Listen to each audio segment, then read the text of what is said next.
In 2008, a sports league launched in India that would become more valuable than the NBA, Premier League, or any other sports property on earth except the NFL.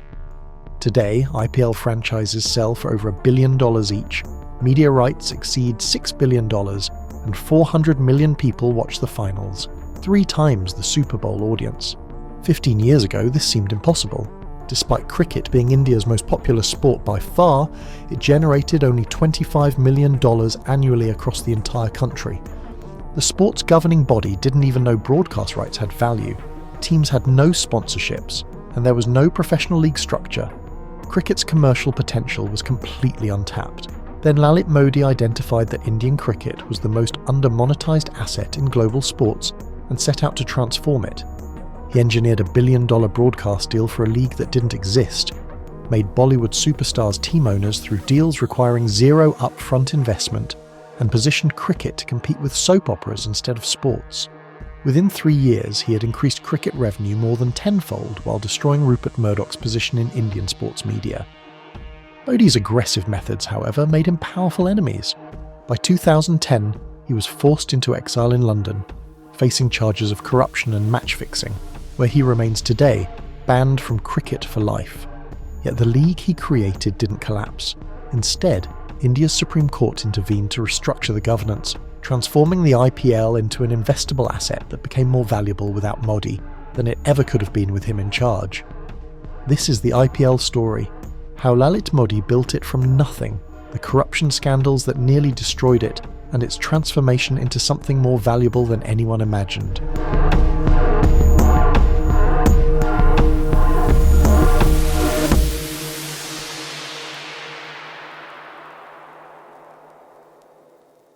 In 1991, the Indian cricket establishment stumbled upon a revelation that would reshape the entire sport. The South African national cricket team was scheduled to tour India, and a representative from their cricket board reached out to the BCCI with a simple question: how much do we owe you for the broadcast rights? The BCCI officials were caught completely off guard. They had never considered that broadcasting cricket matches had monetary value, let alone that they owned those rights. In private discussions, BCCI representatives debated what to request. $10,000? Maybe $20,000? They were genuinely unsure whether they were entitled to charge anything at all.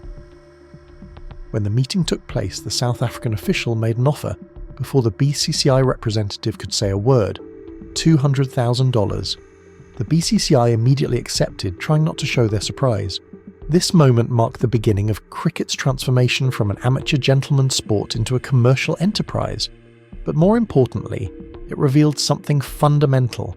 The BCCI had been sitting on an extraordinarily valuable asset without even knowing it existed. The discovery came at a perfect moment.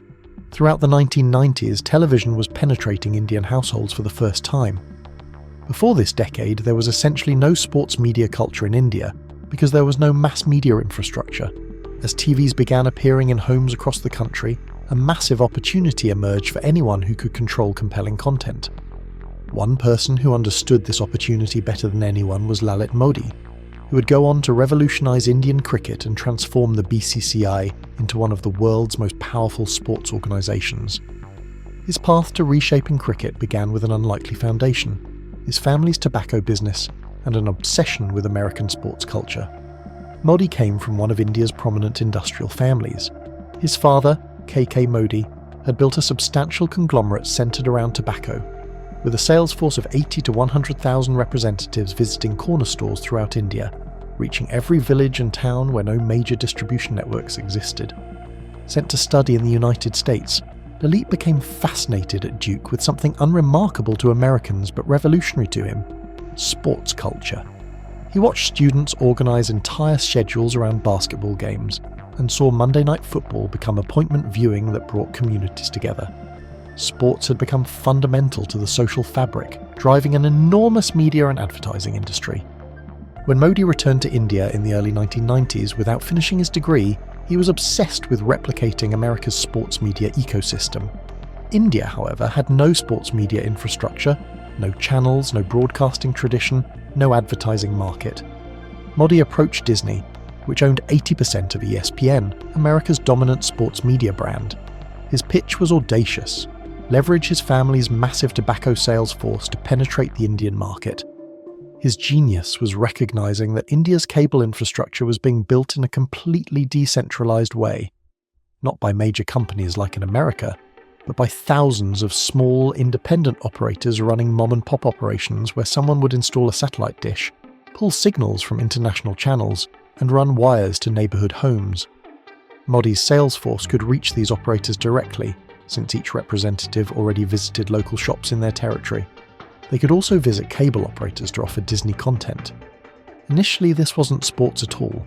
Modi started with Disney movies, merchandise, and children's programming, teaching these proto-cable operators how to run businesses while building distribution relationships that would later prove invaluable. Disney and Modi weren't alone in recognizing India's television opportunity. Rupert Murdoch saw the same potential. He had built News Corp's television empire on news and sports. Fox's NFL Sunday Ticket deal had put the network on the map, and he understood that sports broadcasting was the foundation for any successful television network. News Corp launched Star Channel in India, and Murdoch immediately sought sports content to anchor it. He quickly determined that only one sport mattered. Cricket dominated the cultural landscape in a way that had no parallel in Western countries. Through murky negotiations, Murdoch secured rights to broadcast Indian international cricket at remarkably cheap prices, around $10 to $15 million annually. Given India's hundreds of millions of people and rapidly growing television penetration, this was an extraordinary bargain. The Indian national cricket team played approximately 105 days of competitive cricket per year in two formats: traditional 5-day Test cricket and newer 1-day internationals. For a population just gaining access to television, watching the national team compete became appointment viewing on par with the Super Bowl, creating a massive engaged audience that Murdoch had secured for a fraction of its true value. Lalit Modi watched Star's success with cricket broadcasting with a mixture of admiration and frustration. He recognised that Murdoch had seized a crucial piece of the Indian sports landscape. Modi approached his partners at Disney and ESPN with an argument. You need to get into the cricket business in India. ESPN was the premier sports brand in the world, and cricket was the only sport that mattered in India.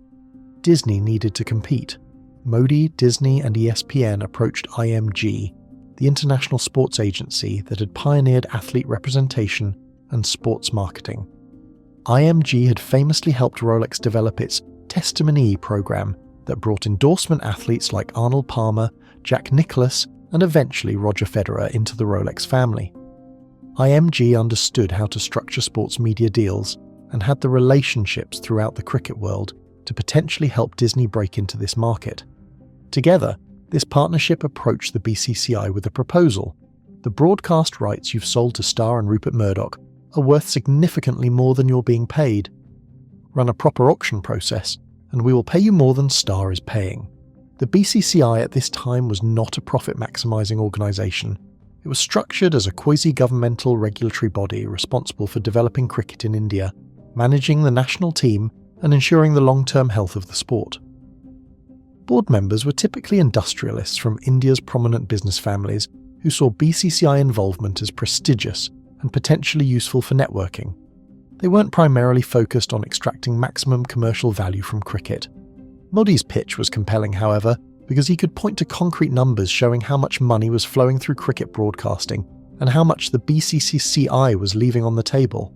He understood the value chain in ways the existing BCCI leadership didn't, and his experience building ESPN India meant he knew exactly how much broadcasters were willing to pay for cricket content.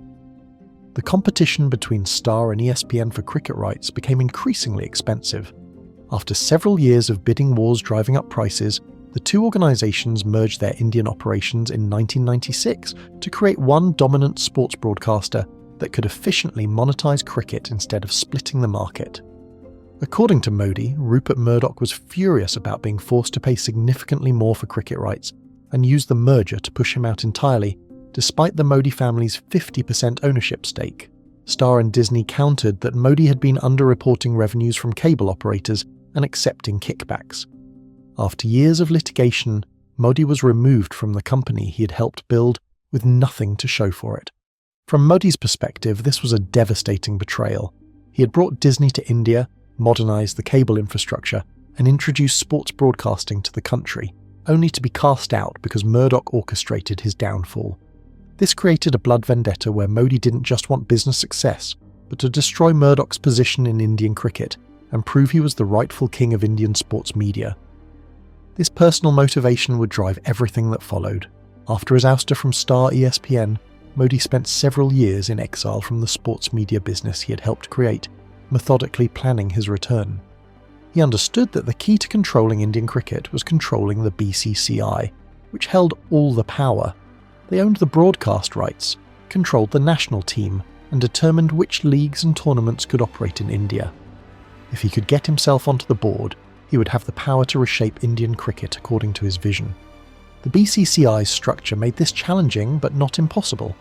The board comprised representatives from various state cricket associations throughout India, meaning Modi first needed leadership within a state association. He began his campaign in 1999 by joining a smaller state association's board, but this initial attempt failed and he remained on the outside. In 2003, Modi managed to get appointed to the Rajasthan Cricket Association board. Within months, he engineered what amounted to a coup, getting himself elected as president. This gave him the credentials and standing to seek a position on the national board.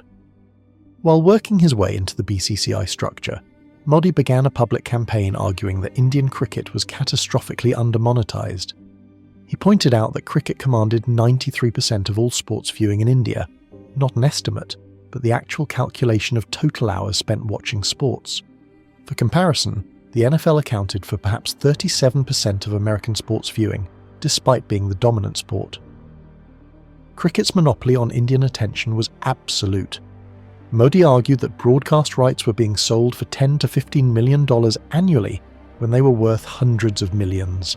This was a radical claim in 2003 and 2004, and the established leadership thought he was either delusional or grandstanding. But having been on the buying side of these transactions at ESPN and Disney, he knew exactly how much money broadcasters were making from cricket advertising and how much they would pay in a proper auction. His campaign resonated because it appealed to Indian nationalism. Here was India's national sport, the cultural touchstone that united the country, being sold to foreign media companies for a fraction of its value. Modi presented himself as the reformer who would ensure that Indian cricket's value stayed in India and benefited Indian cricket development.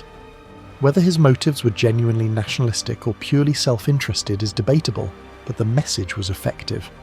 In 2005, Modi was appointed to the board as one of several members, not chairman or president. What happened next demonstrated that he had no interest in being a team player or working through committees. He had a plan and intended to execute it immediately, regardless of what anyone else thought.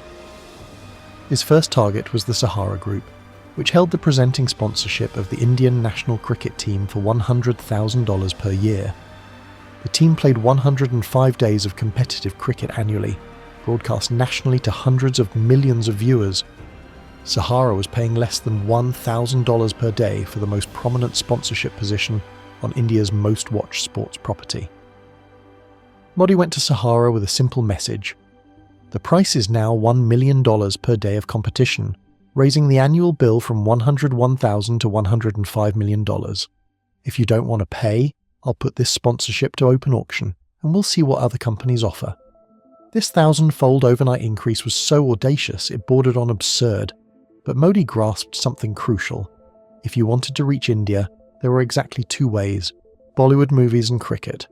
Nothing else had the reach, attention, and engagement that cricket commanded, making $105 million to associate your brand with Indian cricket for a year actually reasonable.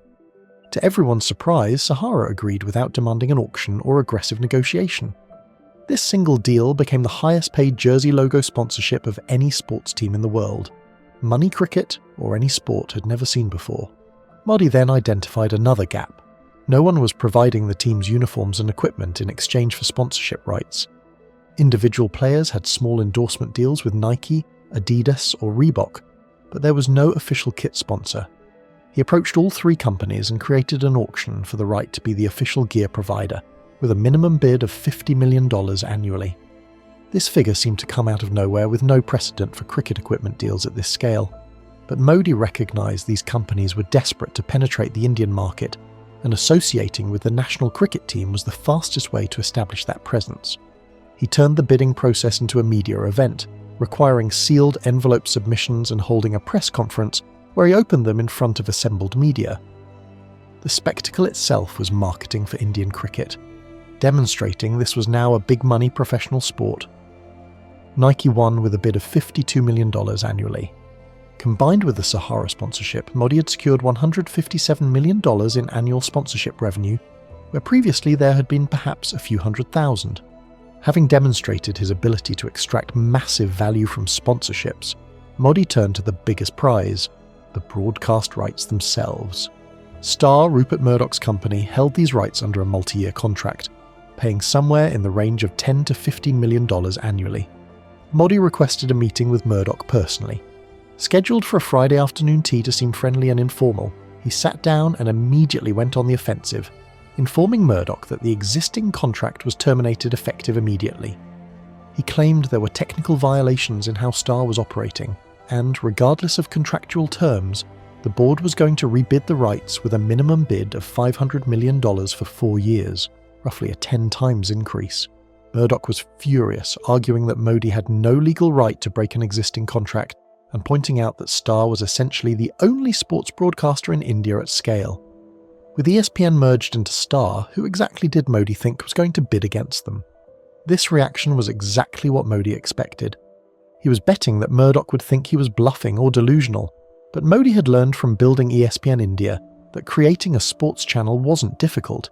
It was just a marketing label. Any broadcaster could create one.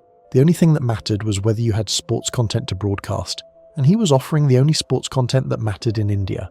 Modi approached 3 potential bidders for the cricket broadcast rights: Sony, Sky from the UK, and Indian entertainment company Nimbus, none of which had sports channels. To each he delivered the same pitch. Having cricket rights in India was synonymous with being the #1 sports channel because cricket was 93% of sports viewing. Being a sports channel was just branding. What mattered was content, and he was offering them cricket. The minimum bid was $500 million for 4 years, but he was confident they would easily earn the money back plus profit through advertising revenue. Moreover, he offered to help set up their sports broadcasting operations, having built channels twice before with Disney and ESPN. He knew how to structure a sports channel, sell advertising, and negotiate with cable operators, essentially providing consulting alongside the broadcast rights. Nimbus won with a bid of $620 million for 4 years, approximately 40 times what Star had been paying annually, and created Nimbus Sports Channel, which immediately became India's dominant sports broadcaster.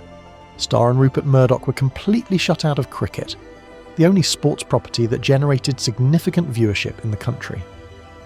When Modi joined the board, total annual cricket revenue was perhaps $25 million.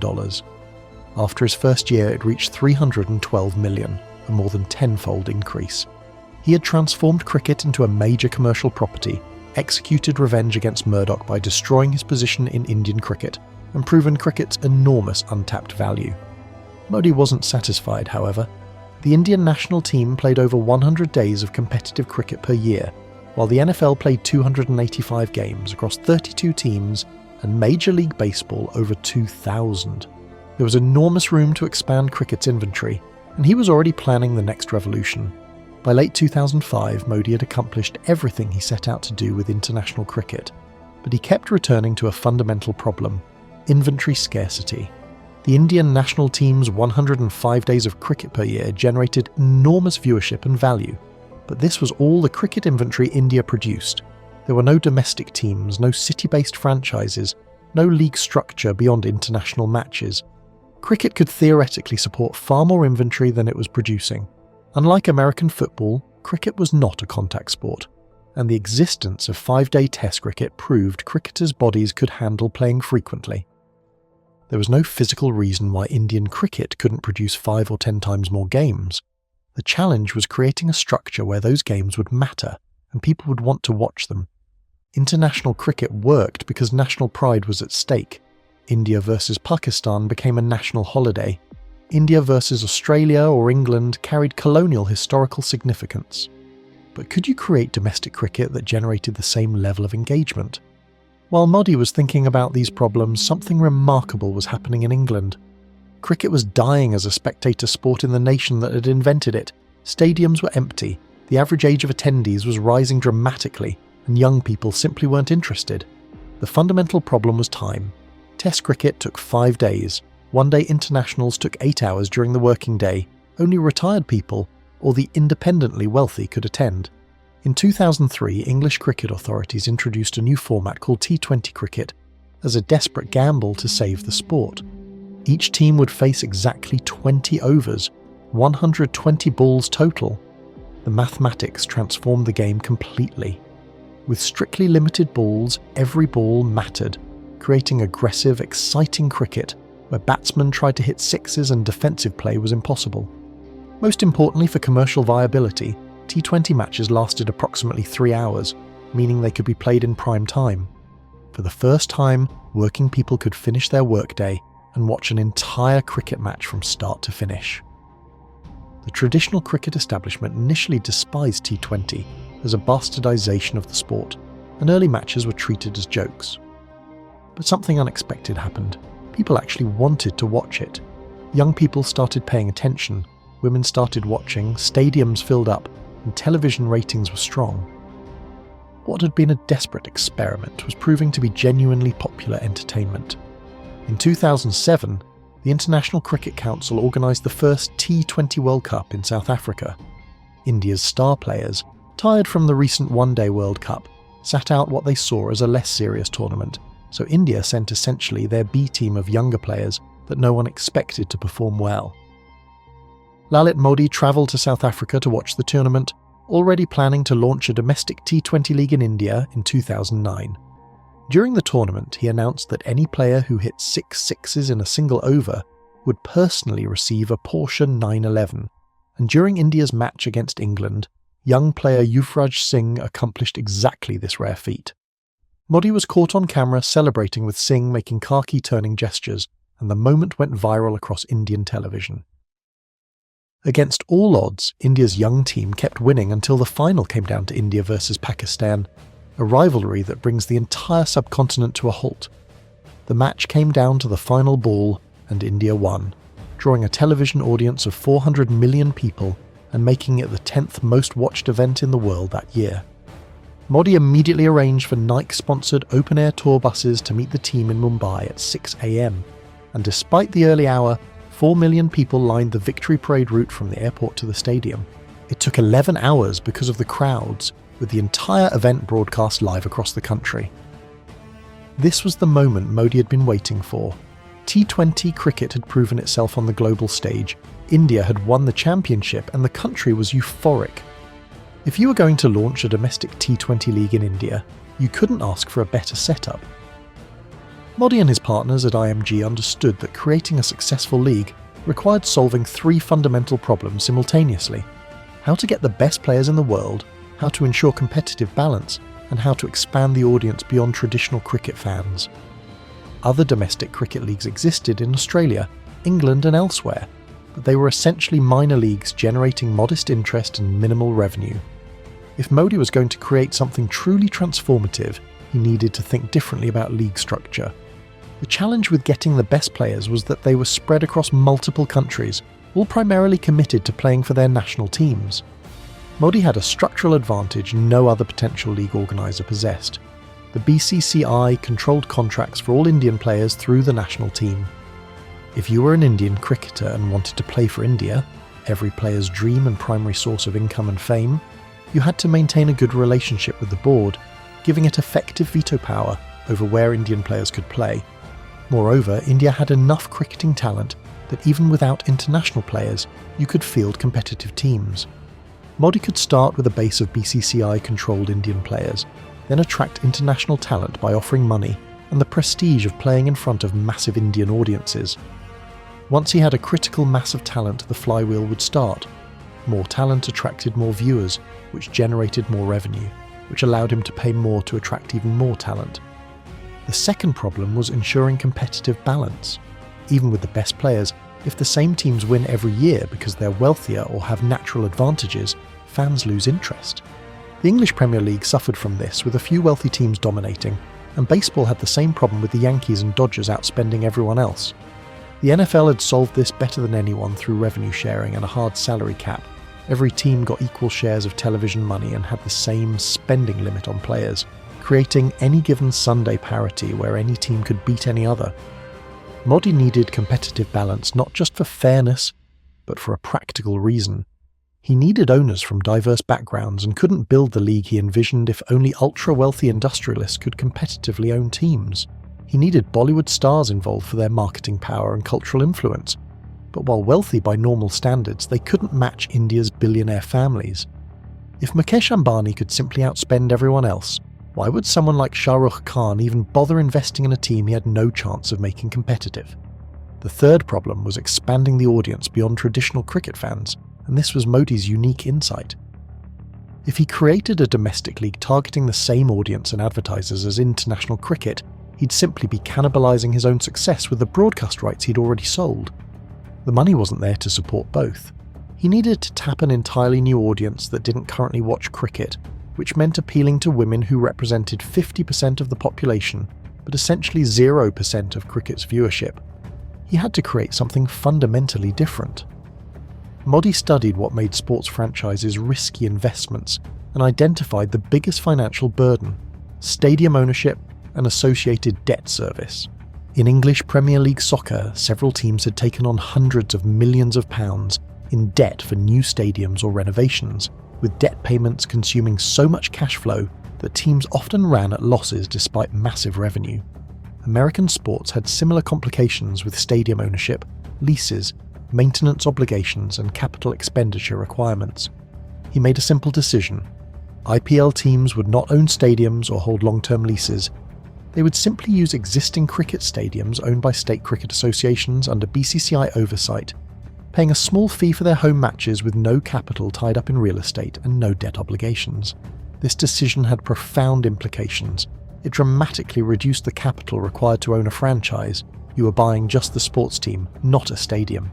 It made franchises highly profitable from day one because debt service wouldn't consume revenue. And it meant less wealthy owners like Bollywood stars could compete on equal footing with billionaire industrialists since capital intensity was removed from the equation. His next decision was to make IPL far more communistic in its revenue sharing than even the NFL. All television broadcast rights and major corporate sponsorships would be negotiated centrally by the BCCI, then distributed equally to all teams. In year one, 80% of central revenue would go to teams and 20% to the board, gradually shifting to a 50-50 split by year 10.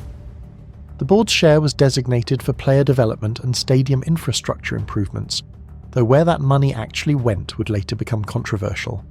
The critical point was equal distribution regardless of market size or owner wealth. Whether you were Mukesh Ambani, India's wealthiest person, or Bollywood star Shah Rukh Khan, you received the same central revenue. Teams would retain whatever local revenue they could generate, ticket sales and food and beverage sales at matches, but in a TV First League design where the real money came from broadcast rights and central sponsorships, these local revenues would be insignificant compared to the centrally distributed funds. Modi's masterpiece innovation was the player auction system. Instead of team owners negotiating individual contracts with players, all players would be auctioned off at a single moment in time. He realized an auction could solve multiple problems simultaneously by revealing what players were truly worth when everyone competed on equal terms. The system worked elegantly. Every year, with a major super auction every 3 years, each team received an identical budget. Initially, $5 million. Teams bid against each other in a live auction, and once they spent their entire purse, they were done. A minimum spending requirement of 75% prevented non-competitive rosters. All contracts were standardized at 3 years, with annual opt-out options, eliminating negotiations and complexity. The only variable was the auction price itself. This eliminated the gaming that plagued traditional salary cap leagues, where teams offered below-market salaries compensated by side deals like endorsements or ownership stakes, and where players accepted team-friendly contracts to play in preferred cities. In an auction, if another team bid higher, that player went to them regardless of any side arrangements. The auction price reflected what the player was actually worth in that moment, with everyone bidding simultaneously with identical resources. The only advantage came from superior information, better analytics, sharper player evaluation, and smarter strategy. Success required intelligence, not wealth. The 3-year reset with 4-player retention allowed per team ensured no dynasty could form. Every 3 years, most players returned to the pool, creating roster turnover that maintained competitive balance and kept the league perpetually fresh. With the league structure designed, Modi faced his most challenging problem. Where would the money come from? He needed to convince broadcasters that a brand new domestic league was valuable, but he had just sold international cricket rights to Nimbus for $620 million, absorbing essentially all cricket-focused advertising budget in India. If he approached broadcasters asking for hundreds of millions more, they would reasonably respond that the money simply didn't exist. His solution was radical: position the IPL as competing with soap operas, not cricket. He would target female viewers and advertisers who wanted to reach women, creating an entirely separate market segment from traditional cricket. The strategy was to create the IPL in the image of a soap opera. If you didn't watch last night's match, you wouldn't be in the conversation at the water cooler the next morning. Primetime evening hours from 8 p.m. to 11 p.m. were dominated by soap operas with ongoing storylines, popular with women and commanding massive audiences. These were appointment viewing that ran every night, keeping audiences engaged. His pitch to broadcasters would be simple: matches at 8 p.m. every night, 7 days a week, directly against soap operas. But with Bollywood stars at every match, dramatic storylines, rivalries, last-minute finishes, and celebrity reactions caught on camera, this would be a soap opera that happened to involve cricket. Women would watch, and broadcasters could sell them beauty products, fashion and household goods, all the products currently advertised during soap operas. This wasn't cricket advertising, this was general entertainment advertising. But to make this work, he actually needed Bollywood stars involved in the league, not just as celebrity attendees but as owners, invested, present at every match, with cameras on them constantly. Shah Rukh Khan occupies a position in Indian culture that has no Western equivalent, a cultural icon whose fame and significance exceeds any single Hollywood actor. Modi understood that if he could get Shah Rukh Khan involved, everything else would fall into place. Other Bollywood stars would follow, female viewers would tune in to see him at matches, and advertisers would pay premium rates to associate with him. His involvement would validate the entire enterprise and signal this was a premier entertainment property, not just a sports league. But there was a fundamental problem. The superstar was not a cricket fan. Modi was asking him to invest a significant amount in a business he knew nothing about, in a sport he didn't care about. Modi approached him leveraging their childhood friendship and a plan to make the investment virtually risk-free, at least in the first year. He explained the franchise economics. The minimum bid would be $50 million, but payable over 10 years. In year 1, regardless of what someone bid, they would only pay 10% of their total bid. Even if the actor bid the minimum $50 million, he would only pay $5 million in the first year. The star was hesitant, explaining he knew nothing about cricket or running a sports team, and Modi was asking him to risk his life savings. Modi reassured him not to worry. He would put together a consortium, and the actor would simply write the check while Modi handled everything else. What Modi didn't tell him yet was that he was already working on ensuring profitability from day one. Modi knew something the actor didn't.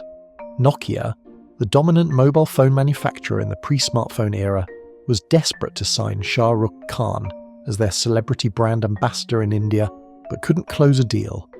He went to Nokia with a different proposition: jersey sponsorship for the cricket team. His pitch was straightforward. Shah Rukh Khan is about to buy a team in a new cricket league and will be at matches with cameras constantly on him wearing team gear. Sponsor the team for $5 million per year and have your logo on display whenever he appears. Modi was selling a jersey sponsorship for a team that didn't exist yet and hadn't been bid on, guaranteeing the star would win it and be present at matches. But Nokia understood the value. The superstar at every match wearing the Nokia logo was worth $5 million annually. Nokia agreed. Modi now had a $5 million per year jersey sponsorship, with the first year paid up front. With the Nokia deal secured, he returned with a proposition where the sponsorship would cover the first year's cost, making it net zero.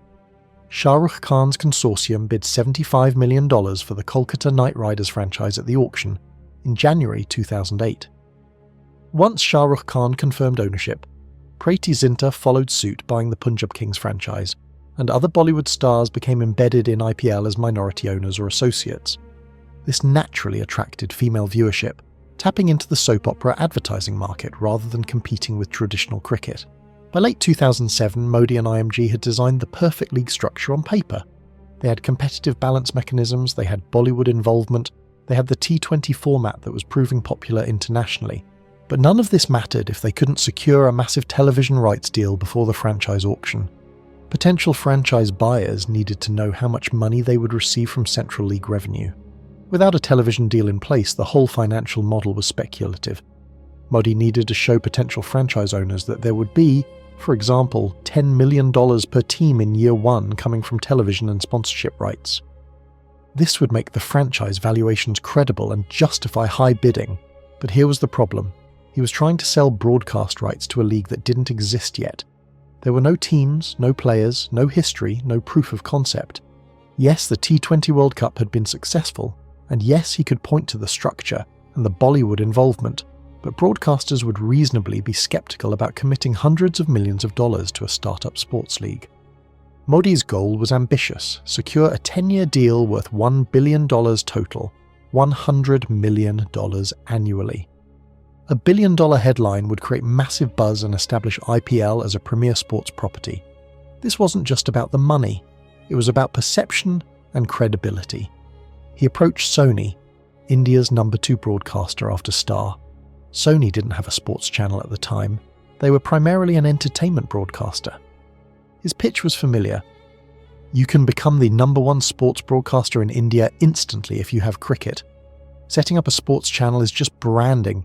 The only thing that matters is content. Sony was interested, but they wanted to minimize risk. Instead of committing to a full 10-year deal, they offered to pay $60 million for only the first year of broadcast rights, with an option to extend if the league proved successful. This created a dilemma. $60 million was real money that would make the franchise economics work in year one. Credible revenue he could show potential team owners. But a one-year $60 million deal made IPL sound like a small-scale experiment, not the premier sports property he envisioned. He needed both: Sony's credible $60 million for year one and the marketing impact of a $1 billion headline number. Modi and IMG approached World Sport Group, a Singapore-based sports rights management company with a brilliant structure. WSG would purchase global IPL broadcast rights for 10 years at $1 billion, the headline he needed. The payment structure would be heavily backloaded, with only $60 million due in year one. WSG would then immediately sublicense the Indian domestic rights to Sony for that same $60 million, covering their entire year one cost while retaining international rights to sell globally. The structure was elegant. Sony got Indian rights for year one at their desired $60 million. WSG got a free option on international rights since their year one cost was covered by the Sony sublicense, and Modi got his $1 billion headline. But he added one more element, a gentleman's agreement that if IPL failed in year one, he would shut down the league entirely. This meant WSG wouldn't be on the hook for the remaining $940 million, because there would be no years 2 through 10. He was betting everything on year one success. Either IPL would succeed and WSG would profit from valuable international rights, or he would shut it down and release WSG from their obligation. In late 2007, Modi announced that IPL had signed a 10-year, $1 billion broadcast deal with World Sport Group and Sony, sending shockwaves through the cricket world. No domestic cricket league had ever been valued remotely close to this. He was announcing a $1 billion deal for a league that wouldn't play its first match for another 4 months. 10 days after announcing the broadcast deal, Modi launched the franchise auction. The franchise auction featured 8 cities: Mumbai, Kolkata, Chennai, Bangalore, Delhi, Punjab, Rajasthan and Hyderabad. Mukesh Ambani's Reliance Industries bid $112 million for Mumbai Indians, the highest price, while Shah Rukh Khan's consortium paid $75 million for Kolkata Knight Riders, and Preeti Zinta's group paid $76 million for the Punjab Kings. The remaining 5 teams sold for between $67 and $91 million each. The combined auction total for all 8 franchises reached $724 million, well above Modi's minimum target of $400 million and validating real demand for the league. Within days of the franchise auction, Modi closed central sponsorship deals with DLF, a major real estate company, as title sponsor, along with Vodafone, Pepsi, Citi and other major brands. By the time the dust settled, he had secured approximately $50 million in central sponsorships for year one, which combined with the $60 million in television revenue meant each franchise would receive roughly $14 million in their first year, validating the economics he'd promised potential owners. The first IPL match was held at M. Chinnaswamy Stadium in Bangalore, with Kolkata Knight Riders visiting Royal Challengers Bangalore. Shah Rukh Khan led a parade into the stadium with Bollywood-style fanfare, fireworks, and choreographed performances featuring music, dancing, and celebrity appearances.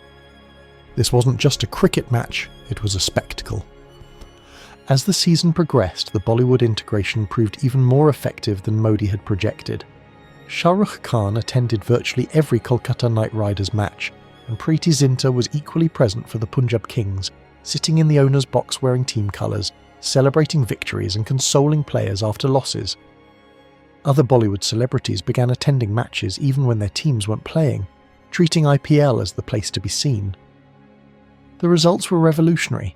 30 to 35% of IPL viewers in the first season were women, compared to essentially zero for international cricket. Advertisers immediately recognised the opportunity, with commercial breaks featuring cosmetics, fashion, household goods, and feminine hygiene products, brands that had never advertised during cricket before, but were now paying premium rates because IPL had created a mass female audience. The league proved remarkably competitive. The Rajasthan Royals, the cheapest franchise that spent the least on players and was fined for not reaching the salary cap minimum, reached the final and won the championship, proving the auction system created genuine parity. The final drew approximately 100 million viewers, with 10% of all televisions turned on in India watching the match. As the season ended, the financial results confirmed Modi's projections had been conservative. Television viewership averaged 4.9% across the entire season.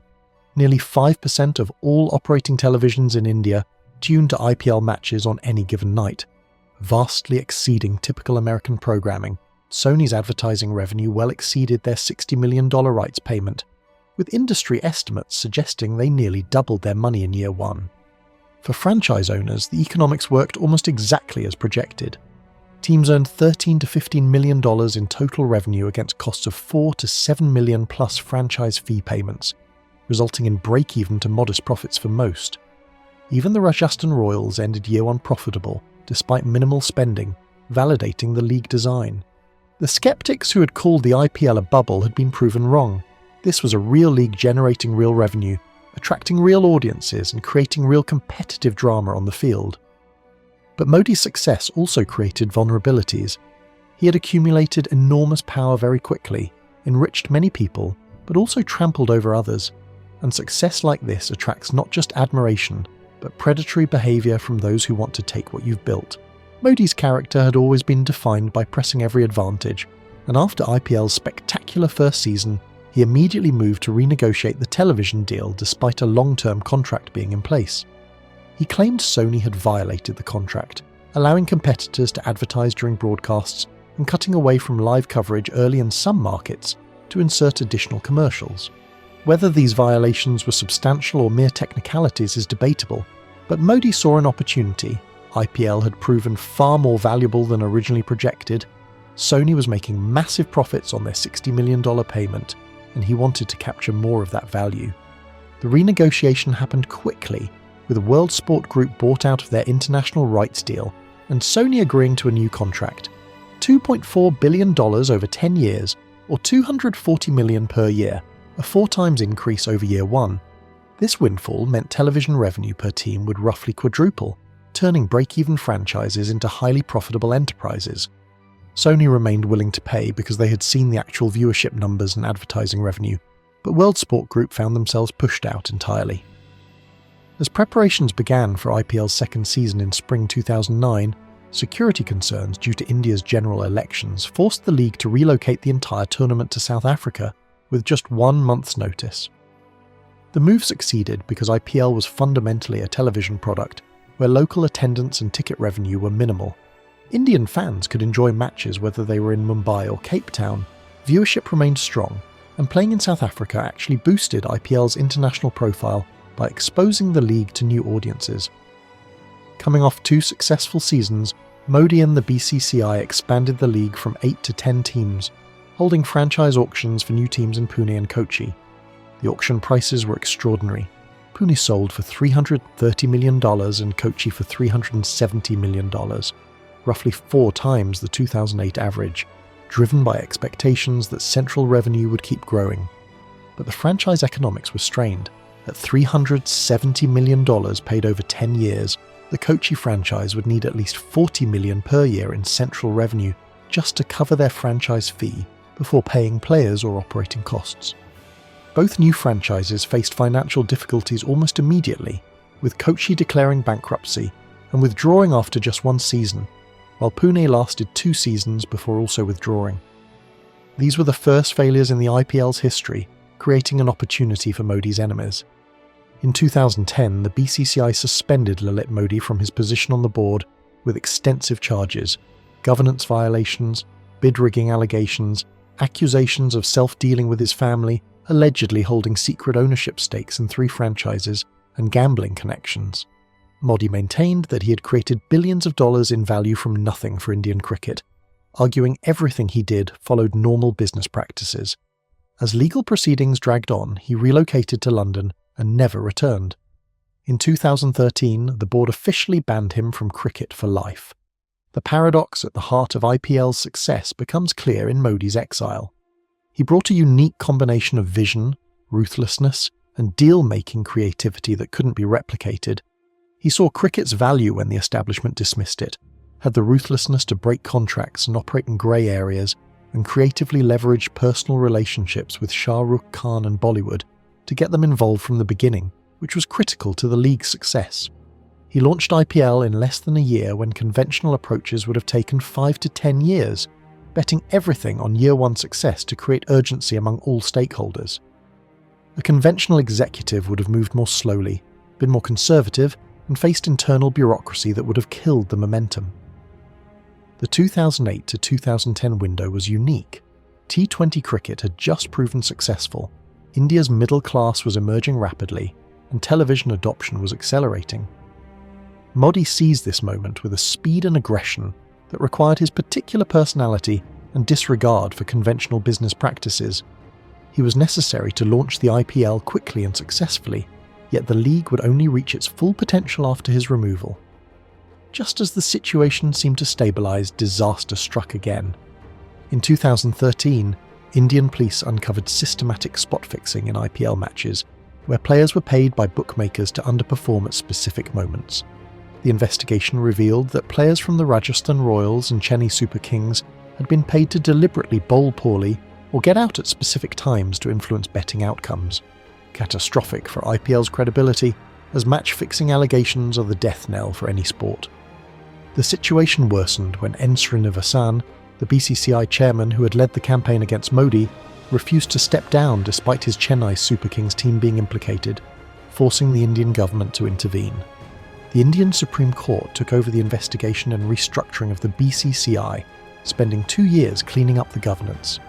In 2015, they forced N. Srinivasan to step down, suspended both Rajasthan Royals and Chennai Super Kings for 2 seasons, with implicated players receiving lifetime bans, and implemented sweeping structural reforms with new transparency requirements, anti-corruption protocols, external auditing, and limits on conflicts of interest.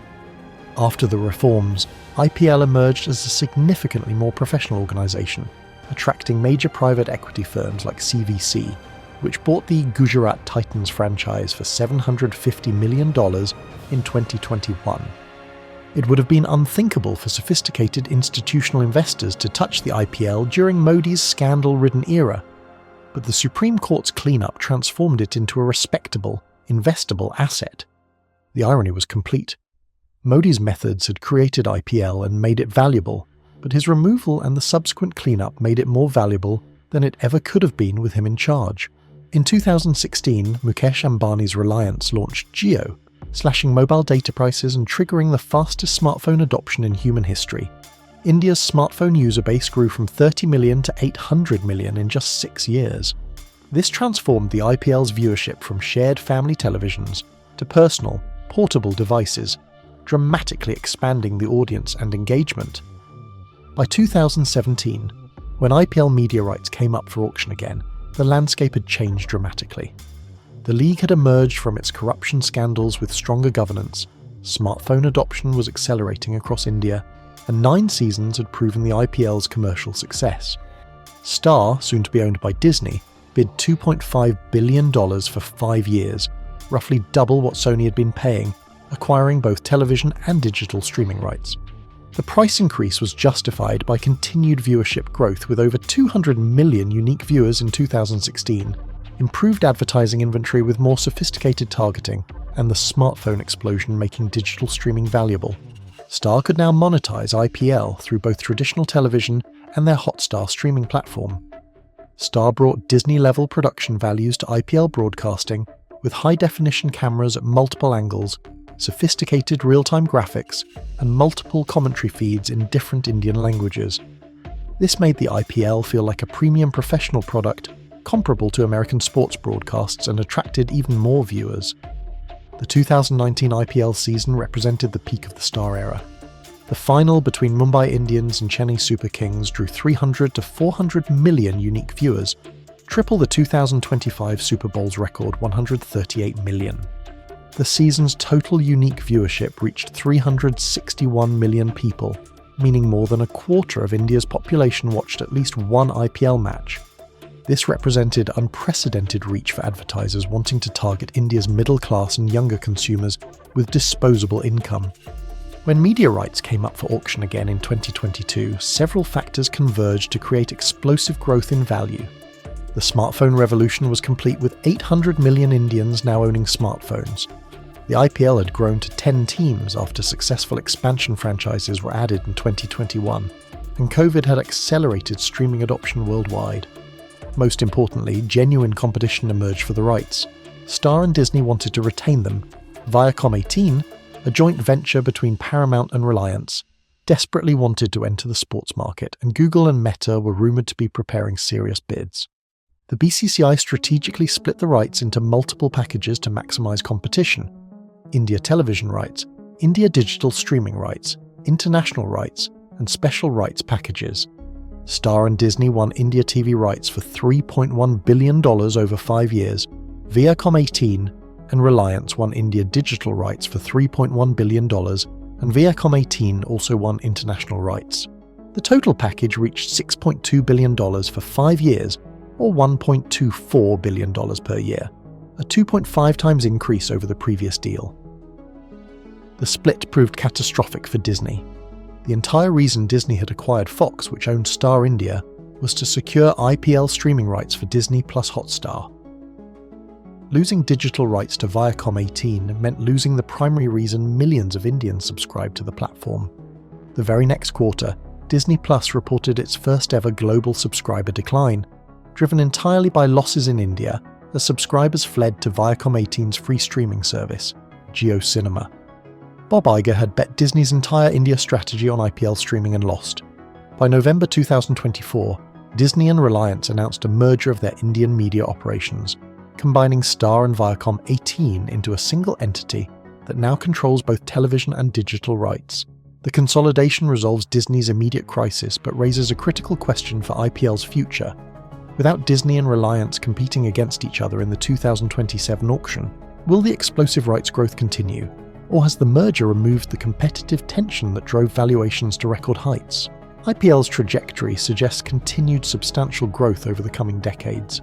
The league benefits from structural advantages that few sports properties possess: the BCCI's monopoly control over Indian cricket, a player compensation model that keeps costs at 12 to 15% of revenue, and the only major men's sports league with 50-50 gender viewership. As India's middle class continues expanding and smartphone penetration deepens, media rights will likely grow from the current $1.24 billion annually toward the $5 to $10 billion range by the 2040s. International expansion potential remains significant, particularly if IPL can replicate Formula One's success with Netflix-style documentary content that builds global audiences beyond traditional cricket markets. What IPL ultimately proved is that you can create a world-class sports property in less than 20 years if you design the structure correctly from the beginning, transforming a $25 million amateur sport into a $15 billion empire. Lalit Modi sits in exile today, banned from the sport he revolutionized, yet his creation generates more value without him than it ever could have with him. It stands as one of the most significant business success stories of the 21st century and a powerful symbol of India's economic emergence. Where do you see IPL in 20 years? Rivaling the NFL or plateauing as a regional powerhouse? Drop your prediction in the comments. If you enjoyed the video, leave a like and subscribe. Until next time.